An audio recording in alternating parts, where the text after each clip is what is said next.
दोस्तों, आज हम सीखेंगे कि पैदल चलना कितना लाभदायक है। तो पैदल चलना सबसे सरल, सुरक्षित और वैज्ञानिक रूप से सिद्ध व्यायाम है।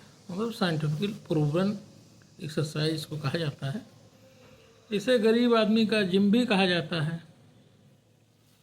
आदमी जिम नहीं जा सकते, पैदल चलें तब भी उनका शरीर में कुछ लाभकारी परिवर्तन होते हैं। तो एक सामान्य स्वस्थ व्यक्ति को दिन में कम से कम 30 से 45 मिनट प्रतिदिन पैदल चलना चाहिए। 6000 से 8000 कदम प्रतिदिन चलने की जो गति हो वो मध्यम तेज चाल, जिसको हम लोग कहते हैं ब्रिस्क वॉकिंग। अब ऐसा उसे सप्ताह में कम से कम 5 दिन करना चाहिए। और जो आदमी पहले से फिट है उसे 10,000 कदम भी चल सकता है वो, लेकिन मिनिमम आप 6000 से लेकर 8000 कदम प्रतिदिन चलें। अब इससे शरीर में क्या लाभ होते हैं? जो दिमाग है, वो मानसिक स्वास्थ्य है, वो मरीज का सुधरता है। तनाव कम होता है, चिंता और डिप्रेशन में सुधार आता है, याददाश्त और एकाग्रता बेहतर होती है। हार्ट पे जो हार्ट की पंपिंग है वो बढ़ती है। एलडीएल कोलेस्ट्रॉल घटता है और एचडीएल कोलेस्ट्रॉल, जिसे अच्छा कोलेस्ट्रॉल कहा जाता है, वो बढ़ता है। मांसपेशियाँ और जोड़ में सुधार आता है। घुटनों में जकड़न कम होती है। बुजुर्गों में गिरने का खतरा कम होता है। पैदल चलने से वजन नियंत्रित रहता है, पेट की चर्बी कम होती है और फैटी लीवर में सुधार आता है। अब हार्मोनल लेवल में क्या क्या बदलाव आते हैं? इसमें इंसुलिन की सेंसिटिविटी बढ़ती है, तो ये डायबिटीज़ में फ़ायदा कर जाता है। कार्टिसोल लेवल, जो स्ट्रेस हार्मोन है, उसका लेवल कम होता है।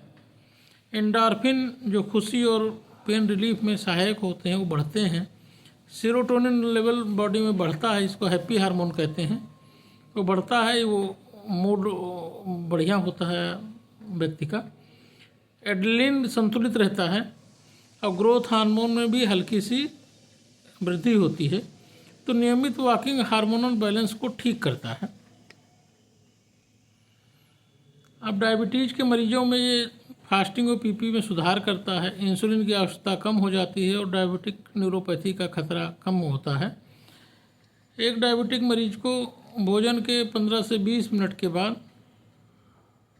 चलना चाहिए, कम से कम 20 से 30 मिनट। ये दिन में 2 बार भी कर सकते हैं ब्रेक करके। अब खाने के बाद की जो वॉकिंग होती है वो सबसे प्रभावी होती है डायबिटीज़ के मरीजों के लिए। हाई ब्लड प्रेशर में सिस्टोलिक बीपी को 5 से 10 मिलीमीटर ऑफ मरकरी कम करता है। डायस्टोलिक में 5 मिलीमीटर ऑफ मरकरी कम करता है। मरीज के दवाओं की ज़रूरत कम हो जाती है। ब्लड प्रेशर के मरीज को प्रतिदिन 30 से 40 मिनट चलना चाहिए मध्यम गति में, चाहे सुबह या शाम, उसकी चॉइस है। लेकिन बहुत तेज़ दौड़ बीपी के मरीजों के लिए ज़रूरी नहीं है। हार्ट के मरीजों में अगर आपको पैदल चलना है, हार्ट अटैक के बाद स्टेंट है, बाईपास, एंजाइना है, तो आपको डॉक्टर की सलाह के अनुसार चलना है। शुरुआत में आपको 10 से 15 मिनट ही चलना है, धीरे धीरे बढ़ाकर 30 मिनट तक इसको ले जाना है। अगर सांस फूलने लगे, सीने में दर्द हो, तो तुरंत रुक जाएं। सांस वाले मरीज, मतलब अस्थमा या सीओपीडी वाले मरीजों को प्रतिदिन 20 मिनट चलना है। धीमी गति से चलना है। नाक से सांस लेकर मुंह से छोड़ना है और ज़रूरत हो तो बीच में ब्रेक कर लें कि 5 मिनट चलें, 5 मिनट सुस्ता लें, फिर चलें। इससे उनके फेफड़ों की क्षमता या ऑक्सीजन का उपयोग बेहतर होता है और दवाओं की ज़रूरत घटती है। लेकिन सीओपीडी या अस्थमा के मरीज हमेशा ध्यान रखें, वो इनहेलर साथ रख कर चलें। अगर अस्थमा का अटैक पड़े तो तुरंत ले लें। बुजुर्गों के लिए रोज़ 20 से 30 मिनट चलना है, लेकिन जहाँ चलें वहाँ सपाट जगह हो, उबड़ खाबड़ जगह पर नहीं चलना है। आरामदायक जूते पहने और गिरने से अपना बचाव करें। अब और ज़रूरत की चीज़ है कि कब पैदल नहीं चलना है।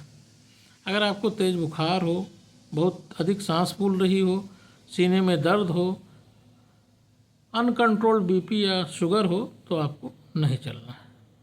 धन्यवाद।